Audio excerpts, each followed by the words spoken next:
नमस्कार, capital TV Uttar Pradesh में आपके साथ में फरहाद सिद्दीकी और एक बार फिर से कैपिटल टीवी के न्यूज रूम से हम बड़ी खबर लेकर आए हैं। इस वक्त की बड़ी खबर प्रियंका गांधी वाड्रा से जुड़ी हुई, जो उत्तर प्रदेश के 3 दिनों के दौरे पर लखनऊ पहुंची हुई हैं और लगातार तैयारियों का जायजा ले रही है, क्योंकि 2022 में यहां पर विधानसभा चुनाव होना है। तो उससे पहले प्रियंका यहां पर पहुंची है पार्टी कार्यकर्ताओं में जोश भरने के लिए।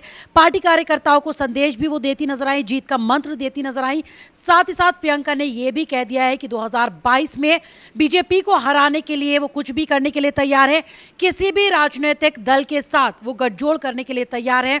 ये बात प्रियंका गांधी साफ तौर पर कह चुकी हैं। 3 दिनों का उनका ये दौरा और आज उस दौरे का तीसरा और आखिरी दिन। लेकिन सबसे बड़ा सवाल यहाँ पर यह है कि करीब 1.5 साल बाद पहुंची है उत्तर प्रदेश के लखनऊ प्रियंका गांधी वाड्रा और अब बड़ी बड़ी दावे करती नजर आ रही हैं यहाँ पर वो अपनी जीत के। और इसी पर ज़्यादा जानकारी के साथ मेरे सहयोगी पवन मेरे साथ हैं। पवन, क्या माना जाए, 1.5 साल बाद पहुंची हैं प्रियंका यहाँ पर, लगता है कि जिस मकसद को लेकर वो पहुंची वो पूरा हो पाएगा? पिछले 1.5 साल से क्या सोई हुई थी प्रियंका? देखिए, 1.5 साल से वो बीजेपी भी ये आरोप लगा रही है कि 1.5 साल से प्रियंका गांधी सोशल मीडिया पर ही एक्टिव थी।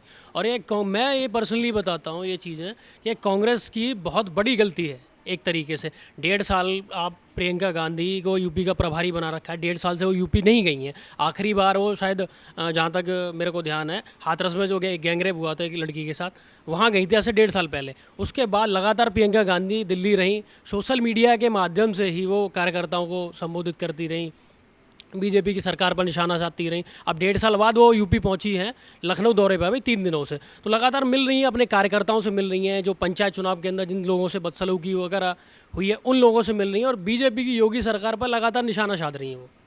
पवन, एक बड़ी खबर इस बीच ये आई है कि प्रियंका ने कहा है कि 2022 में बीजेपी को हराने के लिए किसी भी राजनीतिक दल के साथ गठजोड़ करने के लिए हम तैयार हैं। क्या इसका मकसद निकाला जाए? किस तरफ इशारा प्रियंका का? देखिए, इशारा साफ है, प्रियंका गांधी भी ज़मीनी हकीकत से अच्छी तरह वाकिफ़ है। उन्हें पता है कि कांग्रेस पार्टी उस अभी हालात में नहीं है कि अकेले बीजेपी की योगी सरकार को रोक पाई यूपी के अंदर।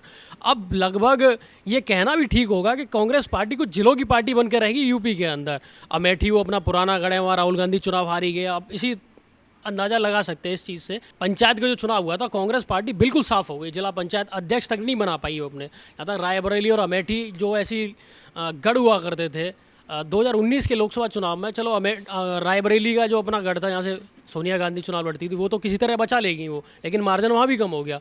अमेठी का लोकसभा चुनाव राहुल गांधी बहुत बुरी तरीके से स्मृति ईरानी से हार गए।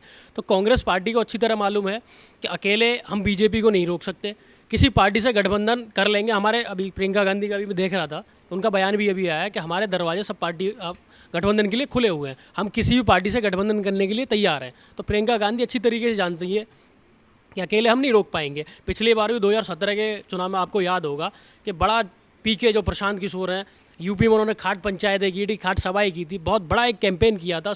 और शीला दीक्षित, दिल्ली की पूर्व मुख्यमंत्री स्वर्गीय शीला दीक्षित को यहाँ पे यूपी के अंदर मुख्यमंत्री पद का उन्होंने उम्मीदवार बनाया था। लेकिन रातों रात एक कैंपेन लॉन्च होता है और अखिलेश यादव की पार्टी समाजवादी पार्टी से प्रियंका गांधी और कांग्रेस का गठबंधन हो जाता है और एक नारा दिया जाता है कि यूपी के 2 लड़के, लेकिन वो नारा सफल नहीं हुआ। कांग्रेस खुद तो डूबी और साथ में अखिलेश यादव को भी डुबा ले गई। बहुत बुरी हार हुई थी एक तरीके से कांग्रेस और समाजवादी पार्टी गठबंधन की। पवन, बहुत बुरी हार हुई थी, तो इस बार क्या लगता है समाजवादी पार्टी जाएगी कांग्रेस के साथ? जबकि बहुजन समाज पार्टी यानी मायावती पहले ही कह चुकी हैं कि हम अकेले चुनाव लड़ेंगे, किसी के साथ कोई गठबंधन नहीं होगा। देखो, सपा और बसपा का क्या है कि जनता को दिखाने के लिए, मीडिया को दिखाने के लिए एक अलग बयानबाजी वो लोग करते हैं। आपको याद होगा 2004 से लेकर 2004 से 2014 के बीच में जब कांग्रेस की सरकार थी केंद्र के अंदर, तो ये कांग्रेस पार्टी और समाजवादी पार्टी ने जब भी कांग्रेस की यूपीए सरकार को दिल्ली में परेशानी हुई, उन पर किसी तरीके का जैसे न्यूक्लियर डील को लेकर जब वामपंथियों ने उनसे समर्थन वापस कर लिया था, तो कांग्रेस और समाजवादी पार्टी ने ही दिल्ली के अंदर केंद्र सरकार को, मनमोहन सिंह की सरकार को वहाँ बचाया था। तो देखो 96 में आखिरी बार, जहाँ तक मेरे को याद है कि 1996 में कांग्रेस पार्टी और बसपा का गठबंधन हुआ था। बसपा भी कुछ ज़्यादा हालात ठीक नहीं है, बसपा के भी यूपी के अंदर लगातार बसपा चुनाव हारती जा रही है। तो यूपी में बसपा की भी हालत ठीक नहीं है, बसपा की भी हालत, मायावती की भी हालत जैसे प्रियंका गांधी की है उसी तरह से है। अखिलेश यादव लगातार ये कह रहे हैं कि किसी बड़े राजनीतिक दल से गठबंधन नहीं होगा, छोटे छोटे दलों के साथ हम लोग गठबंधन करेंगे। अच्छा, अखिलेश यादव का निशाना है मायावती के साथ कि मायावती से हम लोग गठबंधन नहीं करेंगे। 2019 में हम लोग गठबंधन करके देख चुके हैं, लेकिन उन्होंने बोला है, अखिलेश यादव का कहना है कि छोटे छोटे दलों से हम लोग गठबंधन करेंगे। लेकिन आज की डेट में, आज की परिस्थिति में, यूपी की राजनीति में कांग्रेस पार्टी कोई बहुत बड़ा दल रहा नहीं आज की डेट में। तो अगर कांग्रेस पार्टी बसपा के साथ चली जाए या अखिलेश यादव के साथ चली जाए तो उसमें कोई बड़ी बात नहीं होगी। नहीं, कांग्रेस तो जाने के लिए तैयार है पवन, लेकिन बहुजन समाज पार्टी या समाजवादी पार्टी इसके लिए अभी तैयार नजर नहीं आ रही है। क्यों अब मायावती भी नया कार्ड खेलती नजर आ रही हैं, अब ब्राह्मणों को वो अपने पाले में लाने की कोशिश कर रही हैं। देखिए, राजनीतिक परिस्थितियों का खेल है। विधानसभा चुनाव को लगभग 7 या 8 महीने बचे हुए हैं अभी।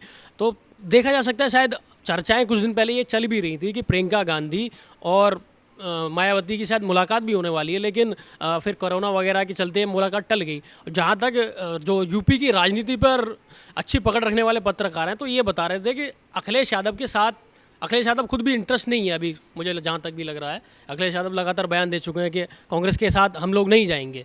अब आगे क्या होता है ये परिस्थितियों का खेल है। लेकिन जहाँ तक तमाम राजनीतिक जो विश्लेषक हैं, लखनऊ कवर करने वाले, यूपी कवर करने वाले जो पत्रकार हैं, वो ये कह रहे हैं कि बसपा बिना गठबंधन के शायद ही इस बार विधानसभा चुनाव में उतरे, क्योंकि और उसकी हालत ख़राब हो जाएगी। पिछले विधानसभा में 19 सीटें थी और आज की डेट में 19 में से करीब 12 या 14 लोगों को तो या तो पार्टी छोड़ के चले गए बसपा, या मायावती ने खुद उनको निकाल दिया। 2 से 3 विधायक या 4 विधायक मायावती के भी हैं।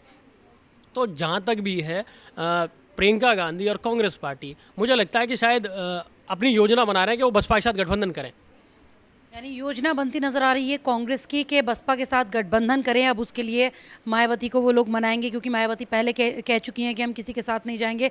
हो सकता है आने वाले वक्त में ये दोनों पार्टियां एक साथ मिलकर चुनाव लड़े, क्योंकि दोनों की ही स्थिति कमोबेश एक जैसी है यहाँ पर। हालांकि समाजवादी पार्टी ये कहती है कि मुख्य विपक्षी पार्टी के तौर पर हम कड़ी टक्कर देंगे, जीत के भी दावे करती है। तो कांग्रेस और बसपा का गठबंधन के कुछ आसार नजर आते हैं। बिल्कुल, प्रियंका गांधी का भी मैं बयान पढ़ रहा था दोपहर, उन्होंने पत्रकारों से बातचीत की है लखनऊ में। तो उन्होंने कहा है कि हमारा जो असली मकसद है वो बीजेपी को हराना है।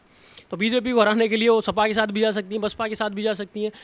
बसपा जो मायावती हैं, उनकी भी हालत यूपी में कुछ ठीक नहीं है। लगातार 2007 का आखिरी चुनाव उन्होंने जीता था, उसके बाद 2012 का विधानसभा चुनाव देख लीजिए, 2014 का लोकसभा चुनाव देख लीजिए, 2017 का विधानसभा चुनाव देख लीजिए और 2019 का लोकसभा चुनाव देख लीजिए। लगातार बसपा अपने ढलान पर है। मायावती अगर कांग्रेस के साथ गठबंधन करती है तो थोड़ा बहुत फ़ायदा मिल सकता है सीटों पर, लेकिन इन दोनों की हालत यूपी के अंदर अब जनता समझ चुकी है। ज़्यादा हालत इनकी राजनीतिक रूप से ठीक नहीं है। और तमाम जो मीडिया है, राजनीतिक विश्लेषक हैं, वो भी लगातार ये बात कह चुके हैं कि 2022 का अगर विधानसभा का चुनाव किन्हीं दोनों पार्टियों में होगा तो वो समाजवादी पार्टी और बीजेपी के अंदर ही होने वाला है। सीधी टक्कर बीजेपी और सपा की होनी है। त्रिकोणीय चुनाव के आसार, जैसा कि यूपी में अक्सर कहा जाता था कि त्रिकोणीय चुनाव होते हैं यूपी के अंदर, किसी पार्टी को पूर्ण बहुमत नहीं मिलता था या बहुमत मिल भी जाता था तभी भी नॉर्मली ये पार्टियाँ 50 से क्रॉस कर ही लेती थी विधानसभा सीटें। लेकिन इस बार ऐसा नहीं लग रहा है। इस बार सपा और बीजेपी के भीतर सीधी टक्कर है और ये मायावती हैं या कांग्रेस पार्टी है गठबंधन करती हैं तो देखना दिलचस्प होगा कि कितना नुकसान बीजेपी को पहुंचा पाती हैं ये सब। चलिए, शुक्रिया पवन जानकारी देने के लिए। तो त्रिकोणीय मुकाबले के फिलहाल तो आसार नहीं नजर आ रहे हैं, लेकिन राजनीति में कभी भी कुछ भी हो सकता है।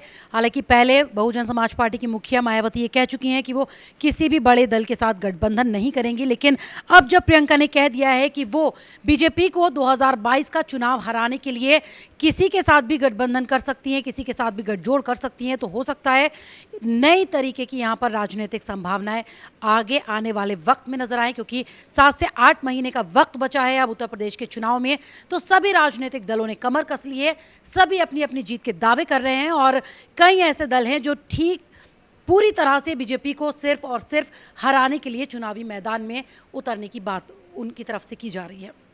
फिलहाल मेरे साथ इतना ही, लेकिन उत्तर प्रदेश चुनाव से जुड़ी हर खबर जानने के लिए कैपिटल टीवी उत्तर प्रदेश को सब्सक्राइब जरूर करें। 2 साल पहले शुरू हुई एक मुहिम, मीडिया में एक नया आंदोलन, शपथ झूठ को बेनकाब करने की, संकल्प सच को आप तक पहुंचाने का। और इस क्रांति को मिला आपका साथ। हर दिन हमसे जुड़े लोग, 10,70 करोड़ से ज्यादा दर्शक हमें देख चुके हैं। अब है आपकी बारी। उत्तर प्रदेश में नए आंदोलन की तैयारी।